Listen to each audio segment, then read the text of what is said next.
সকাল থেকে ইতালিতে প্রচুর পরিমাণে বৃষ্টি। এই যে গাড়ি ঘোড়া আপনারা দেখতে পাচ্ছেন এগুলোর গতি খুবই কম, কারণ বৃষ্টির মধ্যে আসলে রাস্তার যে একটা আছে, মানে রাস্তাটা প্রচুর পরিমাণে পিছলে হয়ে যায়, ব্রেক করলে আর বোঝা যায় না।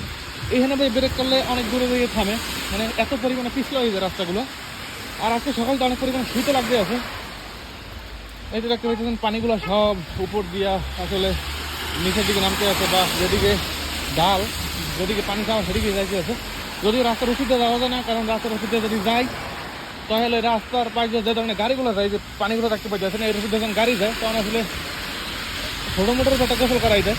তো এই কারণে আসলে রাস্তার ওষুধ দেওয়া হাঁটা সম্ভব না। আর গাড়ির বাতি জ্বালাই লেগেছে, কারণ প্রচুর পরিমাণে অন্ধকার বা দূরের জিনিসপত্র খুব ভালো দেখা যায় না, বোঝা যায় না, তার লেগে আসলে গাড়ির বাতি জ্বালাই রাখছে। কতক্ষণ থায় বৃষ্টি ওয়েদারে না বাবু, বৃষ্টি আসলে একটা ঝামেলার একটা জিনিস।